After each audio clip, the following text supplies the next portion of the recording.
चंपारण भारत में महात्मा गांधी के सत्याग्रह की पहली प्रयोगशाला। नील आंदोलन जिसने गांधी को महात्मा बनाया।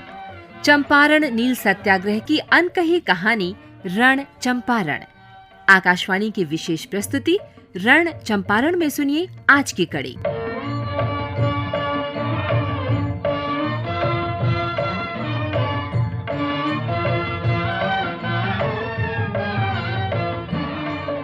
सादा कुर्ता, पैर में चप्पल, कंधे पर कपड़े का बंडल, दोनों आम देहाती किसान सरीखे दिख रहे थे।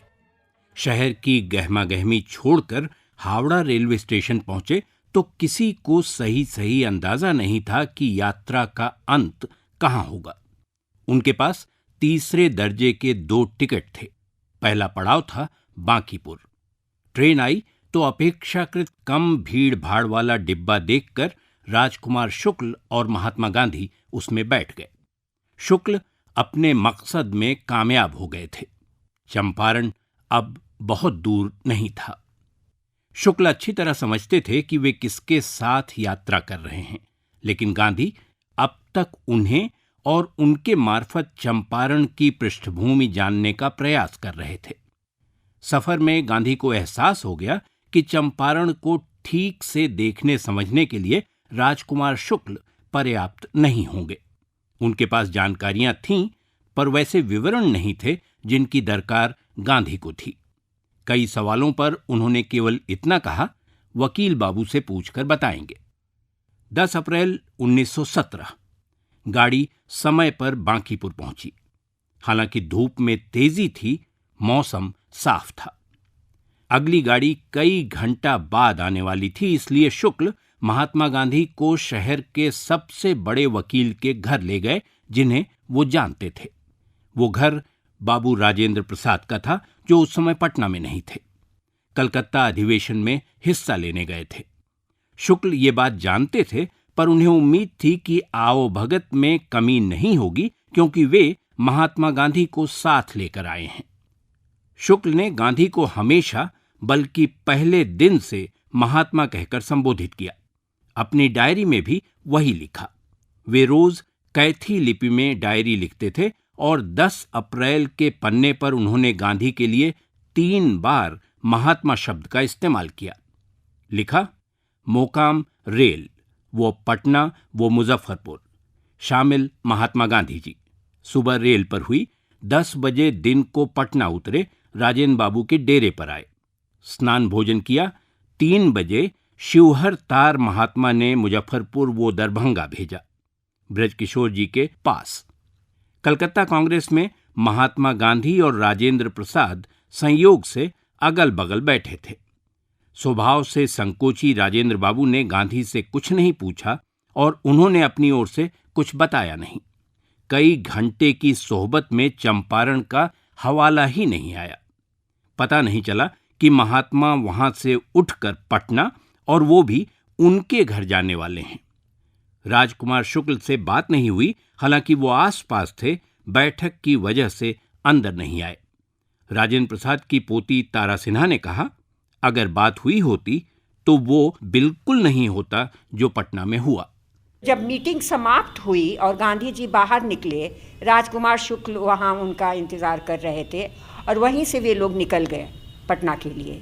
लेकिन जब राजेंद्र बाबू बाहर निकले तब तक वे लोग तो वहाँ थे नहीं। अगर पहले वे आते थे, राजकुमार शुक्ल को देखते, तो शायद उनको कुछ जानकारी होती। और चूंकि ईस्टर की छुट्टियाँ थी, कोर्ट बंद था, तो उन्होंने इस समय का लाभ उठाना चाहा और कलकत्ता से सीधे वे पुरी चले गए, जगन्नाथपुरी। महात्मा ने फिलहाल वहीं बैठकर मगनलाल गांधी की 2 चिट्ठियों का जवाब लिखा। कहा, मैंने अपने साथ हुए व्यवहार को पूरी तरह अनदेखा कर दिया है। मैंने बहुत अपमान झेला है और इस विचित्र स्थिति से परेशान नहीं हूं। लेकिन अगर हालात ऐसे रहे तो हो सकता है चंपारण देख ही न पाऊं।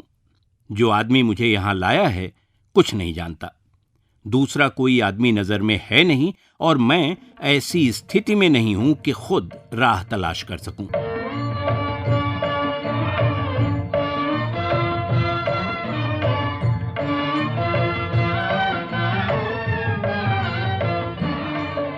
हुआ ये कि राजेंद्र बाबू पटना में अकेले रहते थे और उस समय वहां नहीं थे। परिवार का कोई सदस्य नहीं था जो महात्मा को पहचानता। घर में सिर्फ एक नौकर था, रामलाल। पहनावा देखकर रामलाल को लगा कि दोनों वकील बाबू के मुवक्किल होंगे, मुकदमे के सिलसिले में आना हुआ होगा। उसने खाना पूछना तो दूर, बाथरूम तक नहीं इस्तेमाल करने दिया। महात्मा खाने पीने की जरूरत भर चीजें साथ लेकर चलते थे, पर उनका पहला अनुभव बहुत खराब रहा। तारा सिन्हा। उन्होंने इन लोगों को समझा कि देहात से कोई मुवक्किल आए हैं, तो मुवक्किलों को जहाँ रहने की जगह दी जाती थी, जैसा होता उसी तरह उसने उनके साथ भी वही व्यवहार किया। राजकुमार शुक्ल इस घटना के प्रत्यक्षदर्शी थे, पर इस बात से बेखबर कि महात्मा छुआछूत और भेदभाव से व्यथित हैं। जरूरी व्यवस्थाओं में लगे रहे। गांधी ने जो मांगा फौरन बाजार से ले आए। लगातार उनके साथ बने रहे। लेखक और शोधकर्ता भैरवलाल दास कहते हैं कि महात्मा ने शुक्ल के लिए बहुत कड़े शब्दों का इस्तेमाल किया। दरअसल वो नासमझी की घटना थी। उस समय में राजेंद्र बाबू को ये पता भी नहीं था जो गांधी जी मेरे घर पर जा रहे हैं, और ये जो एक घटना हुई उनके घर पर में, वो एक मूलतः नासमझी की घटना थी। लेकिन गांधी ने स्वयं जिक्र भी किया है उस समय के वहाँ की सामाजिक परिस्थिति के बारे में। इसी बीच महात्मा को लंदन के दिनों के अपने मित्र मौलाना मजहरुल हक का ख्याल आया। वे पटना में वकालत करते थे। उन्होंने तुरंत एक रुक्का लिखकर राजकुमार शुक्ल को पकड़ा दिया। हक पत्र पढ़कर हैरान रह गए। उन्हें नहीं पता था कि गांधी पटना में हैं। तारा सिन्हा। तब तक लेकिन मौलाना मजहरुल हक साहब, जो कि उस समय पटना में ही फ्रेजर रोड पर सिकंदर मंजिल में रहते थे और यहाँ वकालत करते थे, उनको इस बात की खबर मिली कि गांधी जी आए हैं और वे आकर उनको अपने यहाँ ले गए। मजहरुल हक की ख्वाहिश थी कि गांधी कुछ दिन उनके साथ ठहरें। आग्रह किया, लेकिन महात्मा जितनी जल्दी हो सके चंपारण पहुंचना चाहते थे। उन्होंने रास्ते के बारे में दरियाफ्त किया और कहा, बेहतर होगा आप रेलवे का टाइम टेबल देखकर मुझे गाड़ी के बारे में बता दें। मेरे लिए उसे समझ पाना मुश्किल है। चंपारण के बारे में चर्चा हुई, पर हक ज्यादा कुछ नहीं बता पाए। उनकी जानकारी मुवक्किलों से मिली खबरों तक सीमित थी और महात्मा के लिए उतना नाकाफी था। उन्होंने कहा, मैं आज ही जाना चाहता हूं। चंपारण जाने के लिए उस समय कोई सीधी गाड़ी नहीं थी। एक ट्रेन मुजफ्फरपुर तक जाती थी। गांधी ने गंतव्य के नजदीक पहुंचने को पटना में रुकने से बेहतर माना। तत्काल 2 टिकट खरीदने की व्यवस्था की गई। महात्मा मुजफ्फरपुर में केवल एक व्यक्ति से परिचित थे, पर मिले नहीं थे, जेबी कृपलानी। वे उस समय लंगट सिंह कॉलेज में पढ़ाते थे।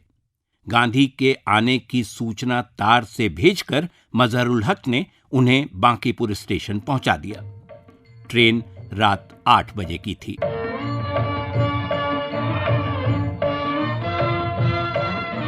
अभी आप सुन रहे थे आकाशवाणी की विशेष प्रस्तुति रण चंपारण।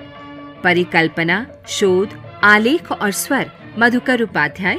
प्रस्तुति विनोद कुमार। अगली कड़ी कल इसी समय इसी चैनल पर।